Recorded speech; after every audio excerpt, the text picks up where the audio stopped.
श्रीगणेशाय नमः। अथ श्री ऋणहर गणेश स्तोत्रम्।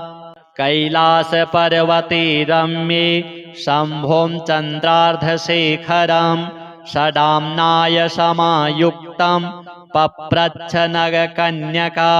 पार्वत्युवाच देवेश परमेशान सर्वशास्त्रार्थपारग उपायं ऋणनाशस्य कृपया वद साम्प्रतं। श्रीशिवः सम्यक् पृष्टं त्वया भद्रे लोकानां हितकाम्यया तत्सर्वं सम्प्रवक्ष्यामि सावधानावधारय। ॐ अस्य श्री ऋणहर महागणपतिस्तोत्रस्य सदाशिव ऋषिः अनुष्टुप् छन्दः। श्री ऋणहर महागणपतिर्देवता ग्लौं बीजं गः शक्तिः गों कीलकं मम ऋणनाशने जपे विनियोगः। ॐ गणेश अंगुष्ठाभ्यां नमः। ऋणं छिन्धि तर्जनीभ्यां नमः। वरेण्यं मध्यमाभ्यां नमः। हुं अनामिकाभ्यां नमः। नमः कनिष्ठिकाभ्यां नमः। फट् करतलकरपृष्ठाभ्यां नमः। एवं हृदयादिन्यासाः ध्यानं सिन्दूरवर्णं द्विभुजं गणेशं लम्बोदरं पद्मदले निविष्टं ब्रह्मादिदेवैः परिसेव्यमानं सिद्धैर्युतं तं प्रणमामि देवं। सृष्ट्यादौ ब्रह्मणा सम्यक् पूजितः फलसिद्धये सदैव पार्वतीपुत्रः ऋणनाशं करोतु मे। त्रिपुरस्य वधात् पूर्वं शम्भुना सम्यगर्चितः सदैव पार्वतीपुत्रः ऋणनाशं करोतु मे। हिरण्यकश्यपादीनां वधार्थे विष्णुनार्चितः सदैव पार्वतीपुत्रः ऋणनाशं करोतु मे। महिषस्य वधे देव्या गणनाथः प्रपूजितः सदैव पार्वतीपुत्रः ऋणनाशं करोतु मे।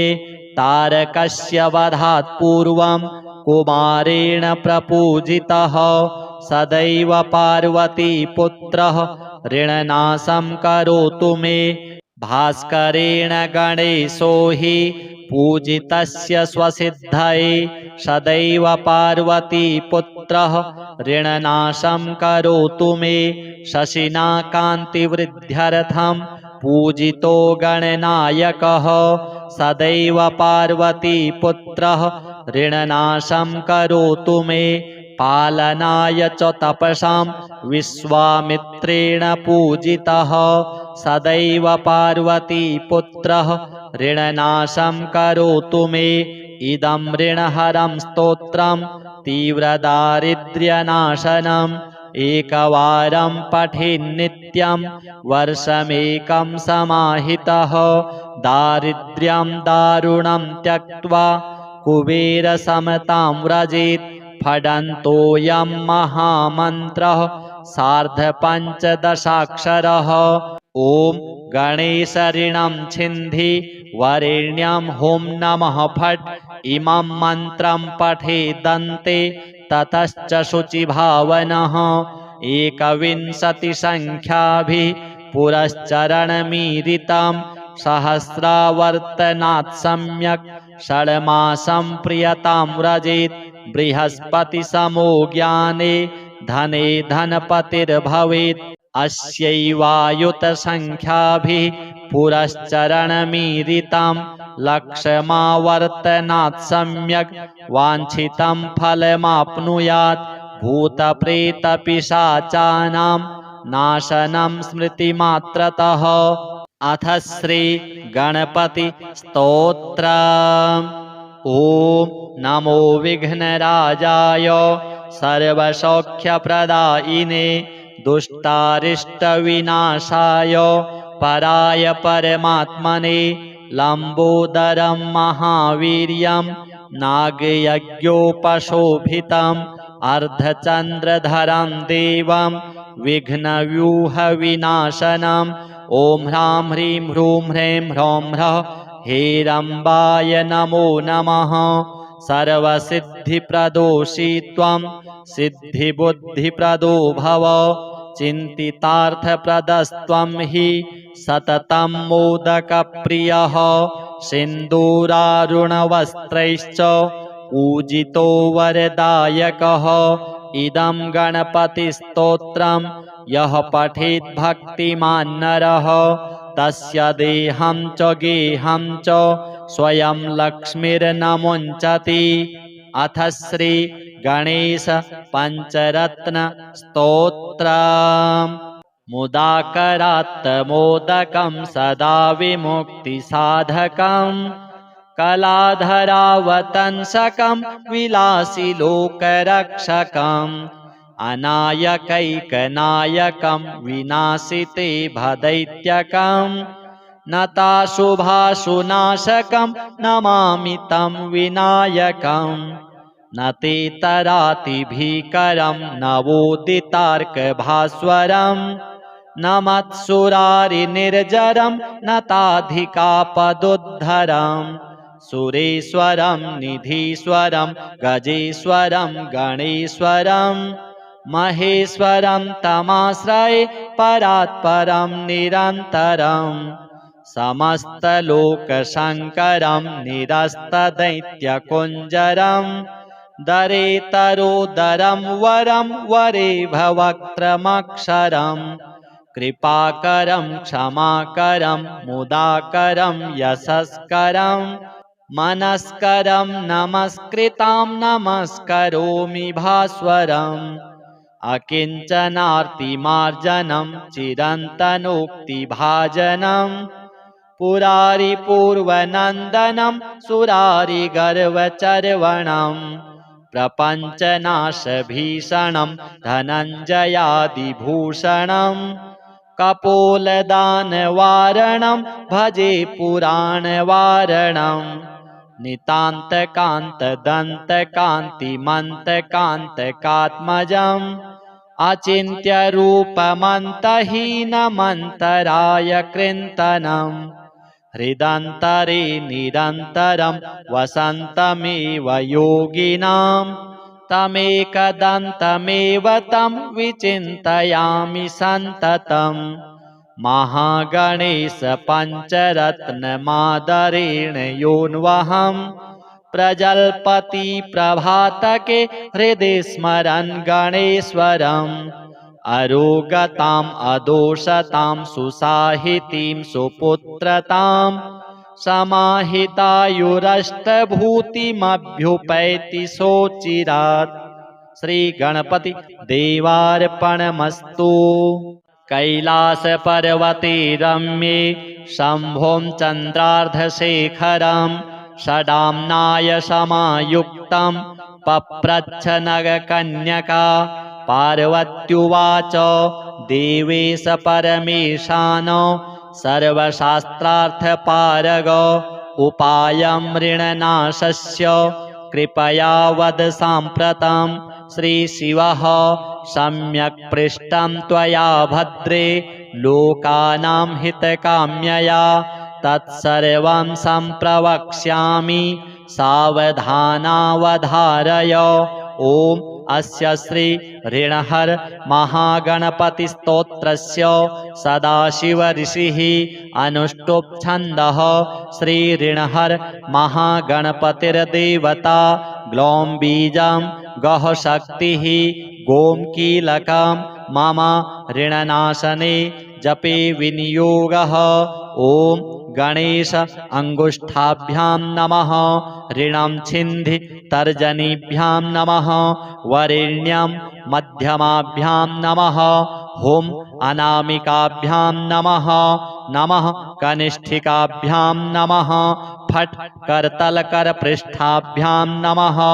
एवं हृदयादिन्यासाः ध्यानं सिन्दूरवर्णं द्विभुजं गणेशं लम्बोदरं पद्मदले निविष्टं ब्रह्मादिदेवैः परिसेव्यमानं सिद्धैर्युतं तं प्रणमामि देवं सृष्ट्यादौ ब्रह्मणा सम्यक् पूजितः फलसिद्धये सदैव पार्वतीपुत्रः ऋणनाशं करोतु मे त्रिपुरस्य वधात् पूर्वं शम्भुना सम्यगर्चितः सदैव पार्वतीपुत्रः ऋणनाशं करोतु मे हिरण्यकश्यपादीनां वधार्थे विष्णुनार्चितः सदैव पार्वतीपुत्रः ऋणनाशं करोतु मे महिषस्य वधे देव्या गणनाथः प्रपूजितः सदैव पार्वतीपुत्रः ऋणनाशं करोतु मे तारकस्य वधात् पूर्वं कुमारेण प्रपूजितः सदैव पार्वतीपुत्रः ऋणनाशं करोतु मे भास्करेण गणेशो हि पूजितस्य स्वसिद्धये सदैव पार्वतीपुत्रः ऋणनाशं करोतु मे शशिना कान्तिवृद्ध्यर्थं पूजितो गणनायकः सदैव पार्वतीपुत्रः ऋणनाशं करोतु मे पालनाय च तपसां विश्वामित्रेण पूजितः सदैव पार्वतीपुत्रः ऋणनाशं करोतु मे इदं ऋणहरं स्तोत्रं तीव्रदारिद्र्यनाशनम् एकवारं पठेन्नित्यं वर्षमेकं समाहितः दारिद्र्यं दारुणं त्यक्त्वा कुबेरसमतां व्रजेत् फडन्तोऽयं महामन्त्रः सार्धपञ्चदशाक्षरः ॐ गणेशऋणं छिन्धि वरेण्यं हुं नमः फट् इमं मन्त्रं पठेदन्ते ततश्च शुचिभावनः एकविंशतिसङ्ख्याभिः पुरश्चरणमीरितं सहस्रावर्तनात् सम्यक् षड्मासं प्रियतां व्रजेत् बृहस्पतिसमो ज्ञाने धने धनपतिर्भवेत् अस्यैवायुतसङ्ख्याभिः पुरश्चरणमीरितं लक्षमावर्तनात् सम्यक् वाञ्छितं फलमाप्नुयात् भूतप्रेतपिशाचानां नाशनं स्मृतिमात्रतः अथ श्री गणपति स्तोत्रम् ॐ नमो विघ्नराजाय सर्वसौख्यप्रदायिने दुष्टारिष्टविनाशाय पराय परमात्मने लम्बोदरं महावीर्यं नागयज्ञोपशोभितम् अर्धचन्द्रधरं देवं विघ्नव्यूहविनाशनम् ॐ ह्रां ह्रीं ह्रूं ह्रैं ह्रौं ह्रः हेरम्बाय नमो नमः सर्वसिद्धिप्रदोषी त्वं सिद्धिबुद्धिप्रदो भव चिन्तितार्थप्रदस्त्वं हि सततं मोदकप्रियः सिन्दूरारुणवस्त्रैश्च पूजितो वरदायकः इदं गणपतिस्तोत्रं यः पठेत् भक्तिमान् नरः तस्य देहं च गेहं च स्वयं लक्ष्मीर्नमुञ्चति अथ श्री गणेश पञ्चरत्न स्तोत्रम् मुदाकरात्तमोदकं सदा विमुक्तिसाधकं कलाधरावतंसकं विलासिलोकरक्षकम् अनायकैकनायकं विनाशिते भदैत्यकं नताशुभाशुनाशकं नमामि तं विनायकं न ते तरातिभीकरं नवोदितार्कभास्वरं न मत्सुरारिनिर्जरं न ताधिकापदुद्धरं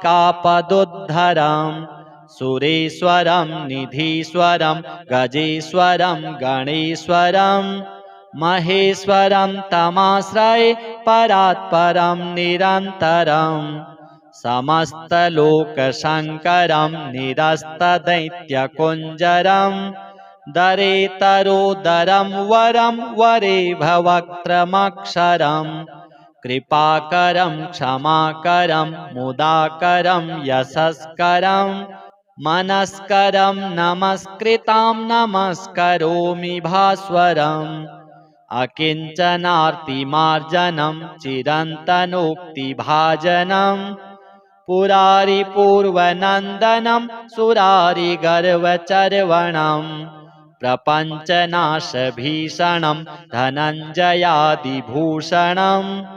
कपोलदानवारणं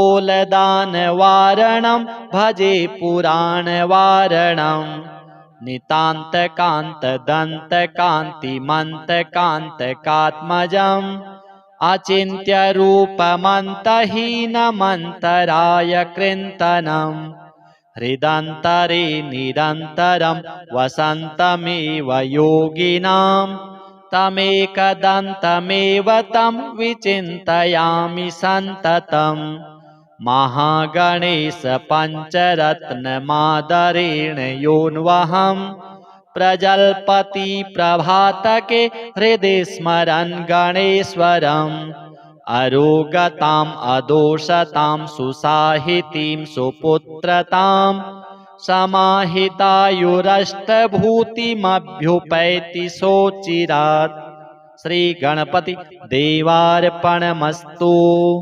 कैलासपर्वते रम्ये शम्भों चन्द्रार्धशेखरं षडाम्नाय समायुक्तं पप्रच्छ नगकन्यका पार्वत्युवाच देवेश परमेशान सर्वशास्त्रार्थपारग उपायं ऋणनाशस्य कृपया वद साम्प्रतं श्रीशिवः सम्यक् पृष्टं त्वया भद्रे लोकानां हितकाम्यया तत्सर्वं सम्प्रवक्ष्यामि सावधानावधारय।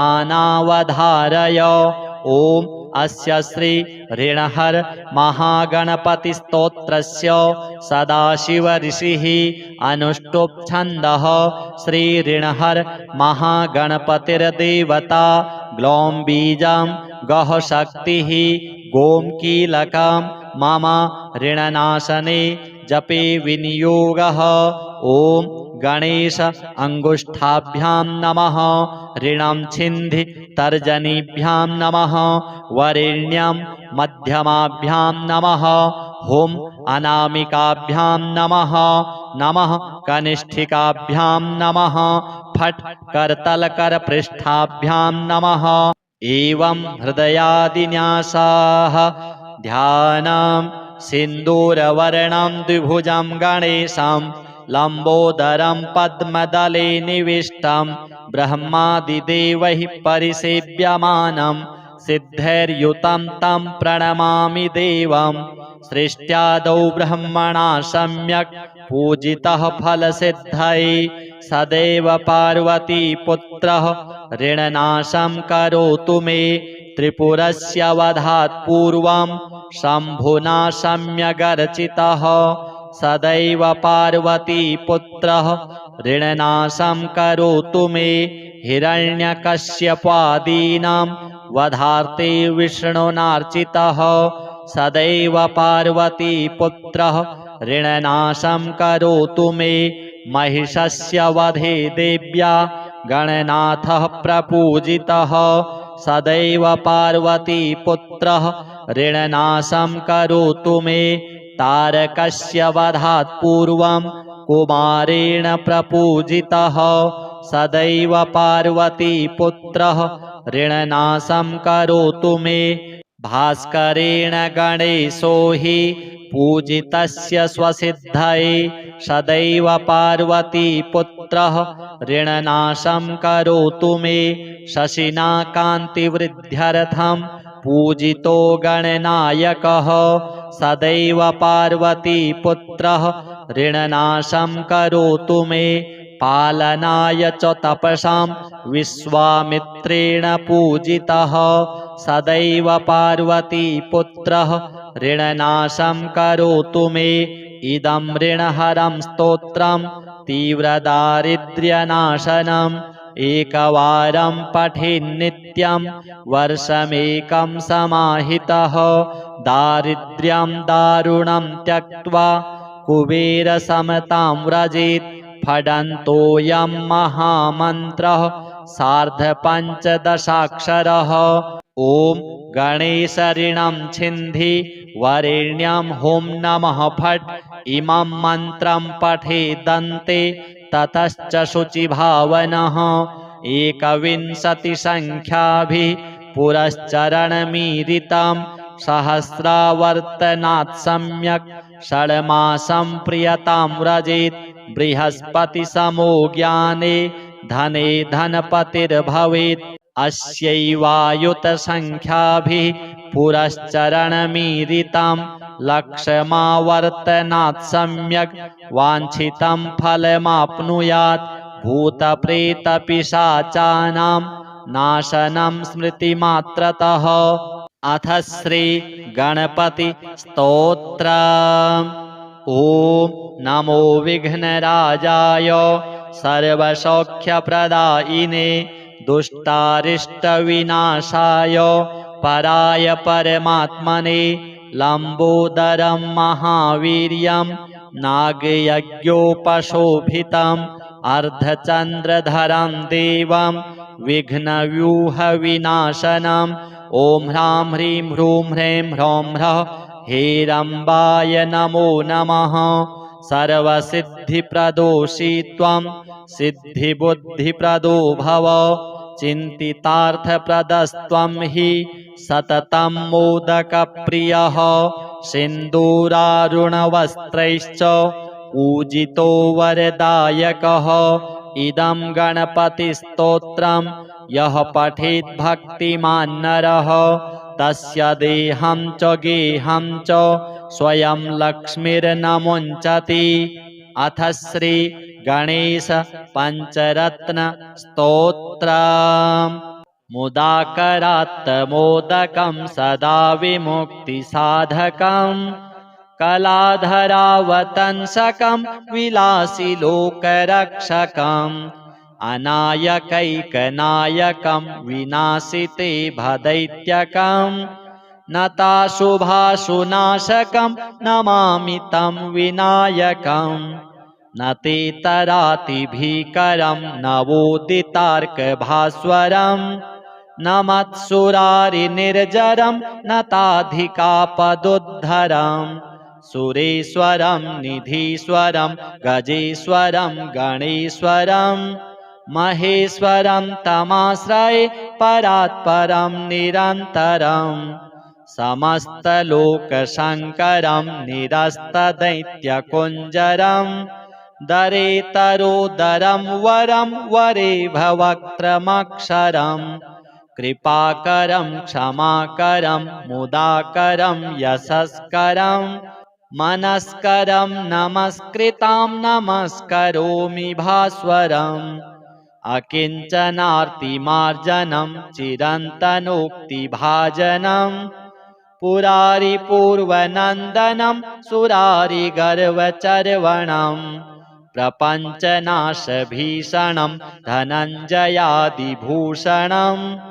कपोलदानवारणं भजे पुराणवारणं नितान्तकान्तदन्तकान्तिमन्तकान्तकात्मजम् अचिन्त्यरूपमन्तहीनमन्तराय कृन्तनं हृदन्तरे निरन्तरं वसन्तमेव योगिनां तमेकदन्तमेव तं विचिन्तयामि सन्ततं महागणेश पञ्चरत्नमादरेण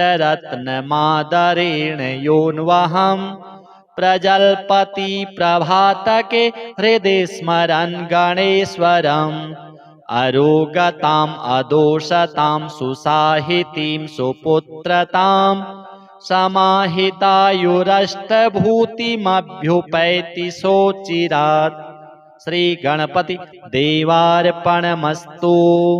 कैलासपर्वते रम्ये शम्भुं चन्द्रार्धशेखरं षडाम्नाय समायुक्तं पप्रच्छ नगकन्यका पार्वत्युवाच देवेश परमेशान सर्वशास्त्रार्थपारग उपायं ऋणनाशस्य कृपया वद साम्प्रतं श्रीशिवः सम्यक् पृष्टं त्वया भद्रे लोकानां हितकाम्यया तत्सर्वं सम्प्रवक्ष्यामि सावधानावधारय। ॐ अस्य श्री ऋणहर महागणपतिस्तोत्रस्य सदाशिव ऋषिः अनुष्टुप् छन्दः श्री ऋणहर महागणपतिर्देवता ग्लौं बीजं गः शक्तिः गों कीलकं मम ऋणनाशने जपे विनियोगः। ॐ गणेश अंगुष्ठाभ्यां नमः ऋणं छिन्धि तर्जनीभ्यां नमः वरेण्यं मध्यमाभ्यां नमः हुं अनामिकाभ्यां नमः नमः कनिष्ठिकाभ्यां नमः फट् करतलकरपृष्ठाभ्यां नमः। एवं हृदयादिन्यासाः ध्यानं सिन्दूरवर्णं द्विभुजं गणेशं लम्बोदरं पद्मदले निविष्टं ब्रह्मादिदेवैः परिसेव्यमानं सिद्धैर्युतं तं प्रणमामि देवं सृष्ट्यादौ ब्रह्मणा सम्यक् पूजितः फलसिद्धये सदैव पार्वतीपुत्रः ऋणनाशं करोतु मे त्रिपुरस्य वधात् पूर्वं शम्भुना सम्यगर्चितः सदैव पार्वतीपुत्रः ऋणनाशं करोतु मे हिरण्यकश्यपादीनां वधार्थे विष्णुनार्चितः सदैव पार्वतीपुत्रः ऋणनाशं करोतु मे महिषस्य वधे देव्या गणनाथः प्रपूजितः सदैव पार्वतीपुत्रः ऋणनाशं करोतु मे तारकस्य वधात् पूर्वं कुमारेण प्रपूजितः सदैव पार्वतीपुत्रः ऋणनाशं करोतु मे भास्करेण गणेशो हि पूजितस्य स्वसिद्धये सदैव पार्वतीपुत्रः ऋणनाशं करोतु मे शशिना कान्तिवृद्ध्यर्थं पूजितो गणनायकः सदैव पार्वतीपुत्रः ऋणनाशं करोतु मे पालनाय च तपसां विश्वामित्रेण पूजितः सदैव पार्वतीपुत्रः ऋणनाशं करोतु मे इदं ऋणहरं स्तोत्रं तीव्रदारिद्र्यनाशनम् एकवारं पठेन्नित्यं वर्षमेकं समाहितः दारिद्र्यं दारुणं त्यक्त्वा कुबेरसमतां व्रजेत् फडन्तोऽयं महामन्त्रः सार्धपञ्चदशाक्षरः। ॐ गणेश ऋणं छिन्धि वरेण्यं हुं नमः फट् इमं मन्त्रं पठेदन्ते ततश्च शुचिभावनः 21 पुरश्चरणमीरितं सहस्रावर्तनात् सम्यक् षड्मासं प्रियतां व्रजेत् बृहस्पतिसमो ज्ञाने धने धनपतिर्भवेत् अस्यैवायुतसङ्ख्याभिः पुरश्चरणमीरितं लक्षमावर्तनात् सम्यक् वाञ्छितं फलमाप्नुयात् भूतप्रेतपिशाचानां नाशनं स्मृतिमात्रतः। अथ श्री गणपति स्तोत्रम्। ॐ नमो विघ्नराजाय सर्वसौख्यप्रदायिने दुष्टारिष्टविनाशाय पराय परमात्मने लम्बोदरं महावीर्यं नागयज्ञोपशोभितम् अर्धचन्द्रधरं देवं विघ्नव्यूहविनाशनम् ॐ ह्रां ह्रीं ह्रूं ह्रैं ह्रौं ह्रः हेरम्बाय नमो नमः।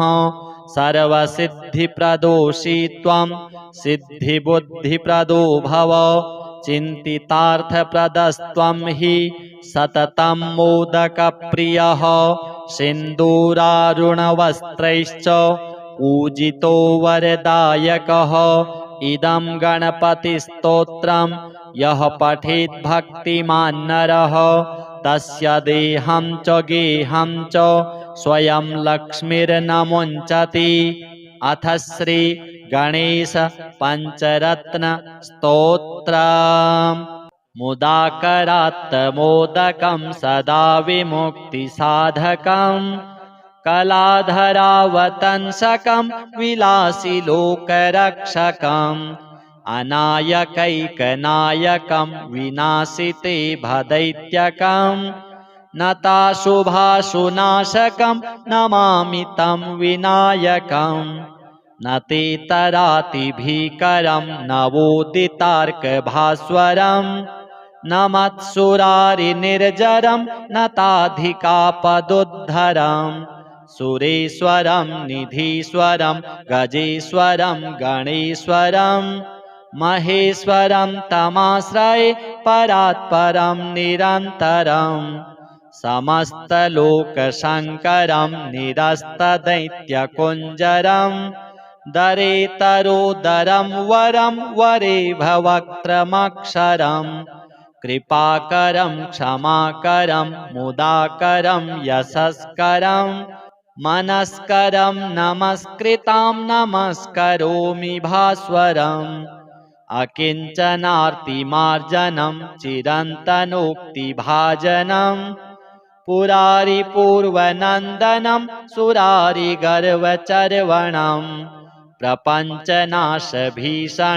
धनञ्जयादिभूषणं कपोलदानवारणं भजे पुराणवारणं नितान्तकान्तदन्तकान्तिमन्तकान्तकात्मजम् अचिन्त्यरूपमन्तहीनमन्तराय कृन्तनं हृदन्तरे निरन्तरं वसन्तमेव योगिनां तमेकदन्तमेव तं विचिन्तयामि सन्ततम् महागणेश पञ्चरत्नमादरेण योऽन्वहं प्रजल्पति प्रभातके हृदि स्मरन् गणेश्वरम् अरोगताम् अदोषतां सुसाहितीं सुपुत्रतां समाहितायुरष्टभूतिमभ्युपैति सोचिरात्।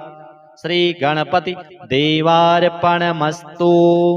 कैलासपर्वते रम्ये शम्भों चन्द्रार्धशेखरं षडाम्नाय समायुक्तं पप्रच्छ नगकन्यका पार्वत्युवाच देवेश परमेशान सर्वशास्त्रार्थपारग उपायं ऋणनाशस्य कृपया वद साम्प्रतं।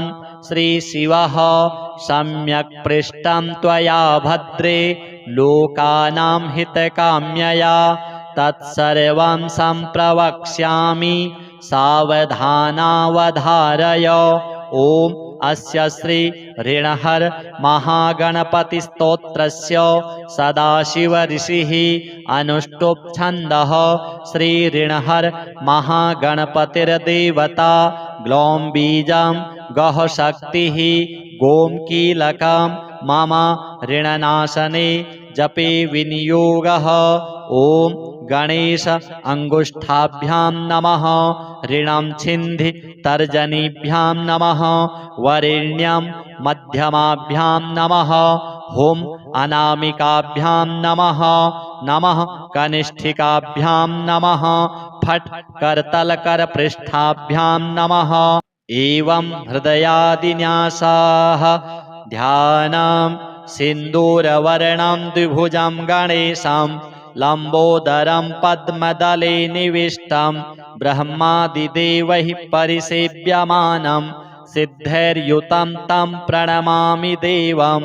सृष्ट्यादौ ब्रह्मणा सम्यक् पूजितः फलसिद्धये सदैव पार्वतीपुत्रः ऋणनाशं करोतु मे त्रिपुरस्य वधात् पूर्वं शम्भुना सम्यगर्चितः सदैव पार्वतीपुत्रः ऋणनाशं करोतु मे हिरण्यकश्यपादीनां वधार्थे विष्णुनार्चितः सदैव पार्वतीपुत्रः ऋणनाशं करोतु मे महिषस्य वधे देव्या गणनाथः प्रपूजितः सदैव पार्वतीपुत्रः ऋणनाशं करोतु मे तारकस्य वधात् पूर्वं कुमारेण प्रपूजितः सदैव पार्वतीपुत्रः ऋणनाशं करोतु मे भास्करेण गणेशो हि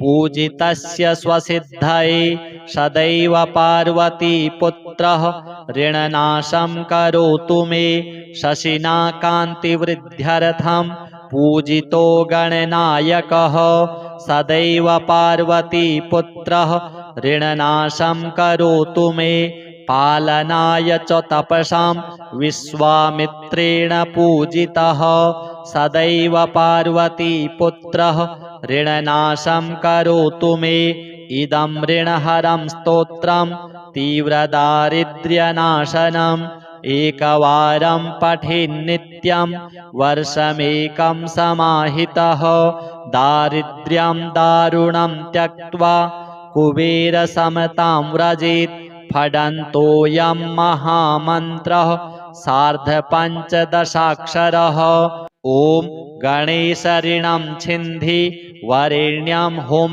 नमः फट् इमं मन्त्रं पठेदन्ते ततश्च शुचिभावनः एकविंशतिसङ्ख्याभिः पुरश्चरणमीरितं सहस्रावर्तनात् सम्यक् षड्मासं प्रियतां व्रजेत् बृहस्पतिसमो ज्ञाने धने धनपतिर्भवेत् अस्यैवायुतसङ्ख्याभिः पुरश्चरणमीरितं लक्षमावर्तनात् सम्यक् वाञ्छितं फलमाप्नुयात् भूतप्रेतपिशाचानां नाशनं स्मृतिमात्रतः अथ श्री गणपति स्तोत्रम् ॐ नमो विघ्नराजाय सर्वसौख्यप्रदायिने दुष्टारिष्टविनाशाय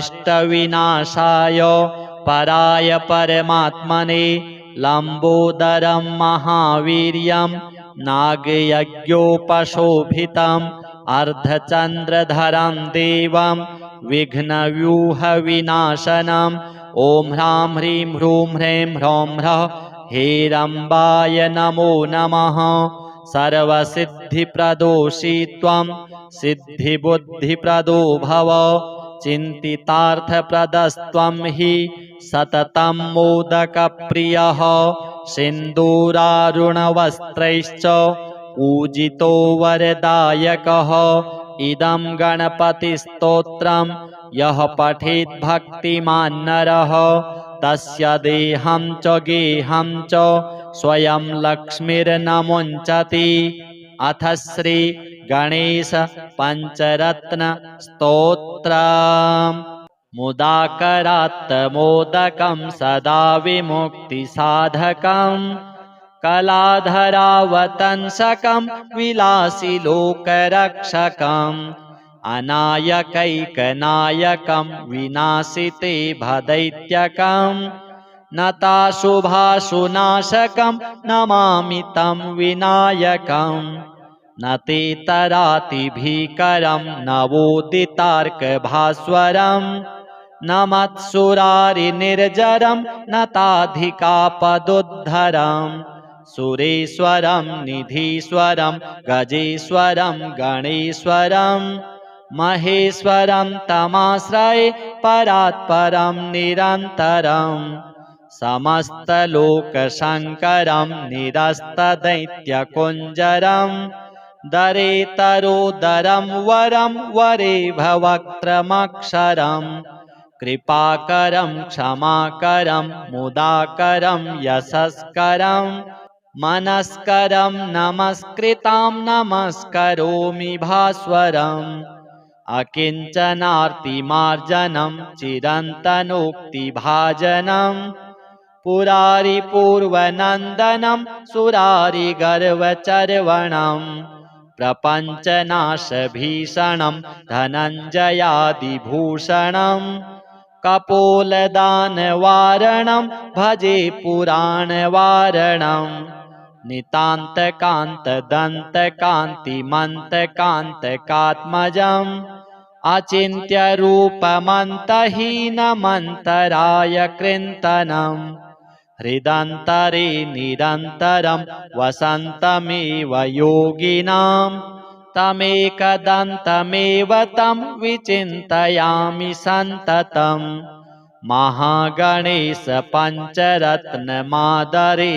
योऽन्वहं प्रजल्पति प्रभातके हृदि स्मरन् गणेश्वरम् अरोगताम् अदोषतां सुसाहितीं सुपुत्रतां समाहितायुरष्टभूतिमभ्युपैति सोचिरात्। श्री गणपति देवार्पणमस्तु।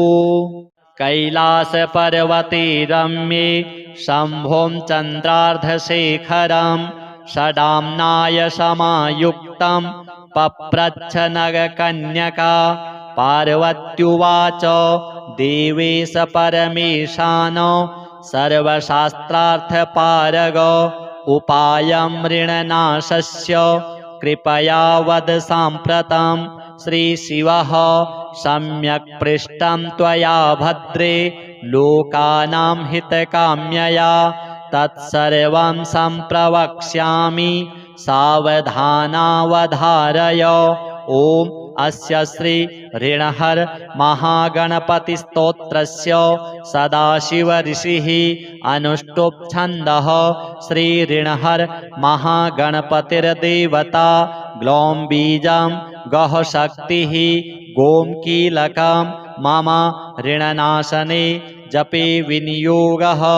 ॐ गणेश अंगुष्ठाभ्यां नमः ऋणं छिन्धि तर्जनीभ्यां नमः वरेण्यं मध्यमाभ्यां नमः हुं अनामिकाभ्यां नमः नमः कनिष्ठिकाभ्यां नमः फट् करतलकरपृष्ठाभ्यां नमः।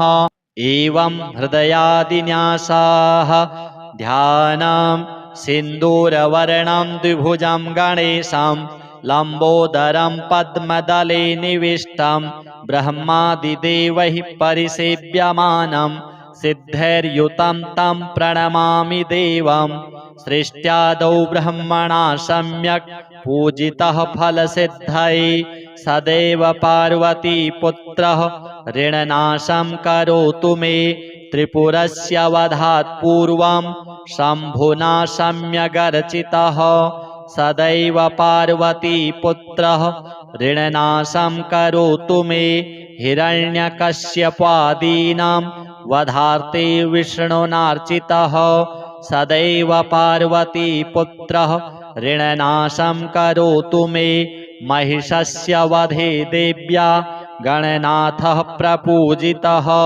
सदैव पार्वतीपुत्रः ऋणनाशं करोतु मे तारकस्य वधात् पूर्वं कुमारेण प्रपूजितः सदैव पार्वतीपुत्रः ऋणनाशं करोतु मे भास्करेण गणेशो हि पूजितस्य स्वसिद्धये सदैव पार्वतीपुत्रः ऋणनाशं करोतु मे शशिना कान्तिवृद्ध्यर्थं पूजितो गणनायकः सदैव पार्वतीपुत्रः ऋणनाशं करोतु मे पालनाय च तपसां विश्वामित्रेण पूजितः सदैव पार्वतीपुत्रः ऋणनाशं करोतु मे इदं ऋणहरं स्तोत्रं तीव्रदारिद्र्यनाशनम् एकवारं पठेन्नित्यं वर्षमेकं समाहितः दारिद्र्यं दारुणं त्यक्त्वा कुबेरसमतां व्रजेत् फडन्तोऽयं महामन्त्रः सार्धपञ्चदशाक्षरः। ॐ गणेशऋणं छिन्धि वरेण्यं हुं नमः फट् इमं मन्त्रं पठेदन्ते ततश्च शुचिभावनः एकविंशतिसङ्ख्याभिः पुरश्चरणमीरितं सहस्रावर्तनात् सम्यक् षड्मासं प्रियतां व्रजेत् बृहस्पतिसमो ज्ञाने धने धनपतिर्भवेत् अस्यैवायुतसङ्ख्याभिः पुरश्चरणमीरितं लक्षमावर्तनात् सम्यक् वाञ्छितं फलमाप्नुयात् भूतप्रेतपिशाचानां नाशनं स्मृतिमात्रतः। अथ श्री गणपति स्तोत्र। ॐ नमो विघ्नराजाय सर्वसौख्यप्रदायिने दुष्टारिष्टविनाशाय पराय परमात्मने लम्बोदरं महावीर्यं नागयज्ञोपशोभितम् अर्धचन्द्रधरं देवं विघ्नव्यूहविनाशनम् ॐ ह्रां ह्रीं ह्रूं ह्रैं ह्रौं ह्रः हेरम्बाय नमो नमः। सर्वसिद्धिप्रदोषी त्वं सिद्धिबुद्धिप्रदो भव चिन्तितार्थप्रदस्त्वं हि सततं मोदकप्रियः सिन्दूरारुणवस्त्रैश्च पूजितो वरदायकः। इदं गणपतिस्तोत्रं यः पठेत् भक्तिमान् नरः तस्य देहं च गेहं च स्वयं लक्ष्मीर्नमुञ्चति। अथ श्री गणेश पञ्चरत्न स्तोत्रम्। मुदाकरात्तमोदकं सदा विमुक्तिसाधकं कलाधरावतंसकं विलासिलोकरक्षकम् अनायकैकनायकं विनाशिते भदैत्यकं नताशुभाशुनाशकं नमामि तं विनायकम्। न ते तरातिभीकरं नवोदितार्कभास्वरं न मत्सुरारिनिर्जरं न ताधिकापदुद्धरं सुरेश्वरं निधीश्वरं गजेश्वरं गणेश्वरं महेश्वरं तमाश्रये परात्परं निरन्तरं समस्तलोकशङ्करं निरस्तदैत्यकुञ्जरं दरेतरोदरं वरं वरे भवक्त्रमक्षरं कृपाकरं क्षमाकरं मुदाकरं यशस्करं मनस्करं नमस्कृतां नमस्करोमि भास्वरम् अकिञ्चनार्तिमार्जनं चिरन्तनोक्तिभाजनं पुरारिपूर्वनन्दनं सुरारिगर्वचर्वणं प्रपञ्चनाशभीषणं धनञ्जयादिभूषणं कपोलदानवारणं भजे पुराणवारणं नितान्तकान्तदन्तकान्तिमन्तकान्तकात्मजम् अचिन्त्यरूपमन्तहीनमन्तराय कृन्तनं हृदन्तरे निरन्तरं वसन्तमेव योगिनां तमेकदन्तमेव तं विचिन्तयामि सन्ततम् महागणेश पञ्चरत्नमादरेण योऽन्वहं प्रजल्पति प्रभातके हृदि स्मरन् गणेश्वरम् अरोगताम् अदोषतां सुसाहितीं सुपुत्रतां समाहितायुरष्टभूतिमभ्युपैति सोचिरात्। श्री गणपति देवार्पणमस्तु। कैलासपर्वते रम्ये शम्भुं चन्द्रार्धशेखरं षडाम्नाय समायुक्तं पप्रच्छ नगकन्यका पार्वत्युवाच देवेश परमेशान सर्वशास्त्रार्थपारग उपायं ऋणनाशस्य कृपया वद साम्प्रतं।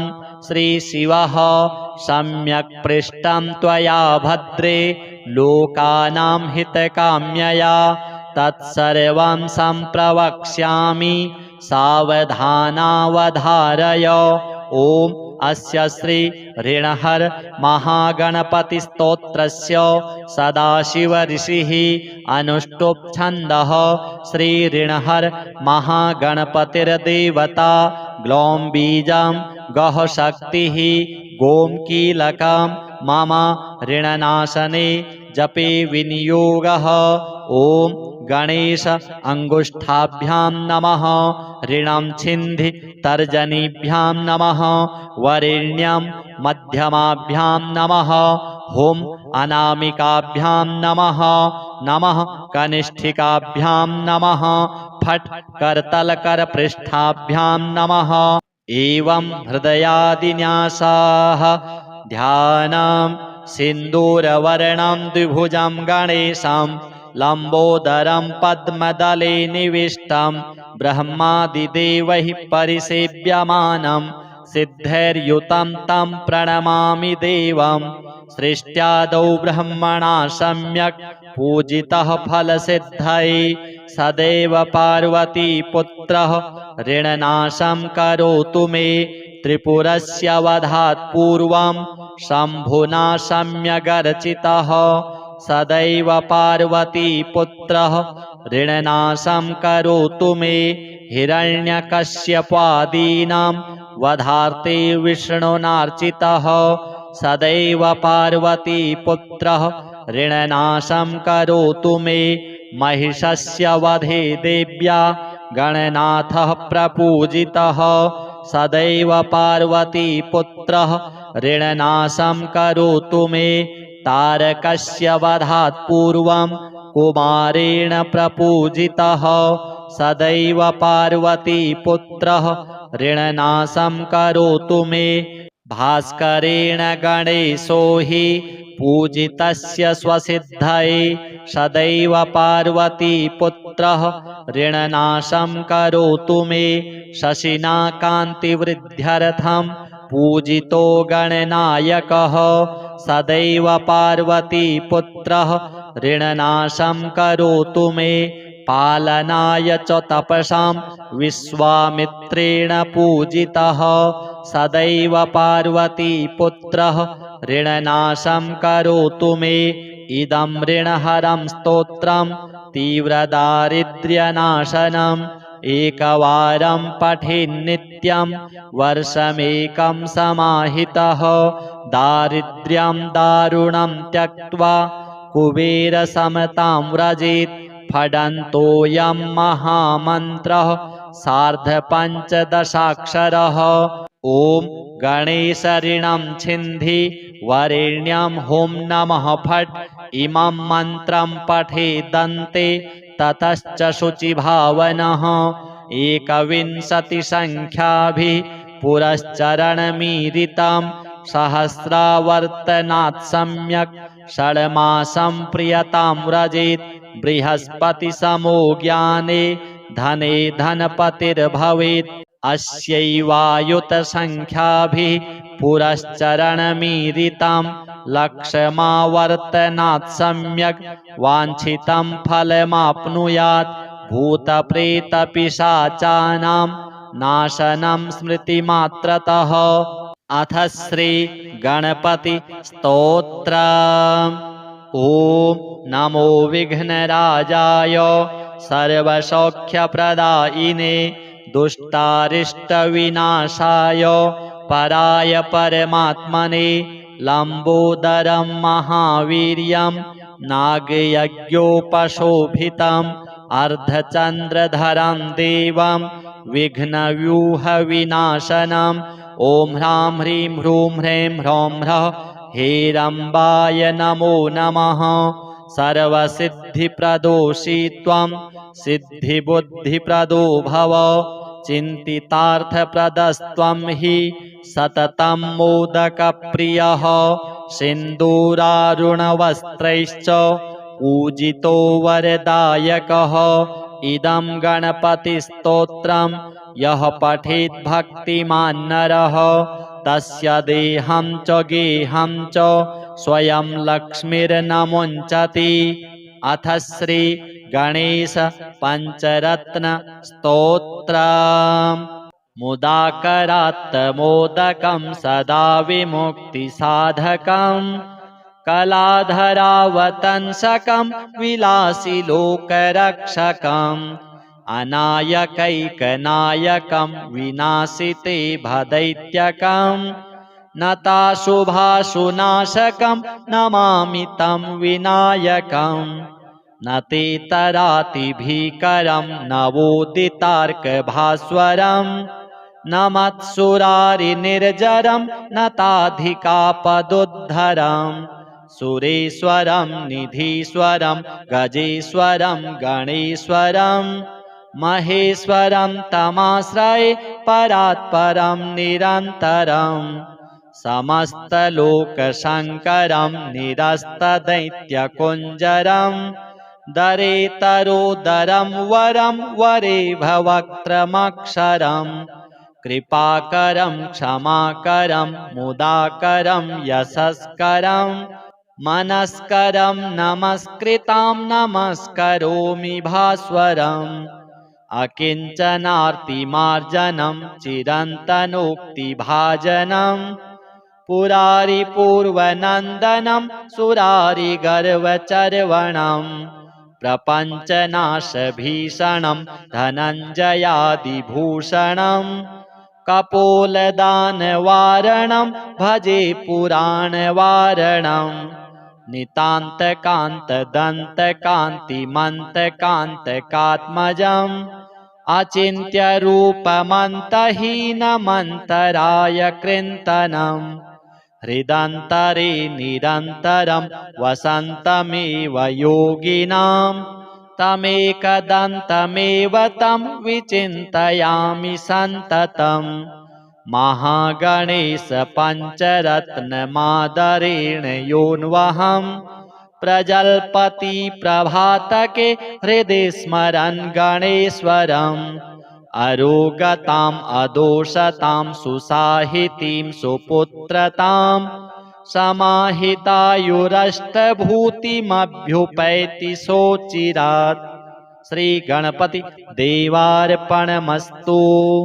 कैलासपर्वते रम्ये शम्भों चन्द्रार्धशेखरं षडाम्नाय समायुक्तं पप्रच्छ नगकन्यका पार्वत्युवाच देवेश परमेशान सर्वशास्त्रार्थपारग उपायं ऋणनाशस्य कृपया वद साम्प्रतं श्रीशिवः सम्यक् पृष्टं त्वया भद्रे लोकानां हितकाम्यया तत्सर्वं सम्प्रवक्ष्यामि सावधानावधारय। ॐ अस्य श्री ऋणहर महागणपतिस्तोत्रस्य सदाशिव ऋषिः अनुष्टुप् छन्दः श्री ऋणहर महागणपतिर्देवता ग्लौं बीजं गः शक्तिः गों कीलकं मम ऋणनाशने जपे विनियोगः। ॐ गणेश अंगुष्ठाभ्यां नमः ऋणं छिन्धि तर्जनीभ्यां नमः वरेण्यं मध्यमाभ्यां नमः हुं अनामिकाभ्यां नमः नमः कनिष्ठिकाभ्यां नमः फट् करतलकरपृष्ठाभ्यां नमः। एवं हृदयादिन्यासाः ध्यानं सिन्दूरवर्णं द्विभुजं गणेशं लम्बोदरं पद्मदले निविष्टं ब्रह्मादिदेवैः परिसेव्यमानं सिद्धैर्युतं तं प्रणमामि देवं सृष्ट्यादौ ब्रह्मणा सम्यक् पूजितः फलसिद्धये सदैव पार्वतीपुत्रः ऋणनाशं करोतु मे त्रिपुरस्य वधात् पूर्वं शम्भुना सम्यगर्चितः सदैव पार्वतीपुत्रः ऋणनाशं करोतु मे हिरण्यकश्यपादीनां वधार्थे विष्णुनार्चितः सदैव पार्वतीपुत्रः ऋणनाशं करोतु मे महिषस्य वधे देव्या गणनाथः प्रपूजितः सदैव पार्वतीपुत्रः ऋणनाशं करोतु मे तारकस्य वधात् पूर्वं कुमारेण प्रपूजितः सदैव पार्वतीपुत्रः ऋणनाशं करोतु मे भास्करेण गणेशो हि पूजितस्य स्वसिद्धये सदैव पार्वतीपुत्रः ऋणनाशं करोतु मे शशिना कान्तिवृद्ध्यर्थं पूजितो गणनायकः सदैव पार्वतीपुत्रः ऋणनाशं करोतु मे पालनाय च तपसां विश्वामित्रेण पूजितः सदैव पार्वतीपुत्रः ऋणनाशं करोतु मे इदं ऋणहरं स्तोत्रं तीव्रदारिद्र्यनाशनम् एकवारं पठेन्नित्यं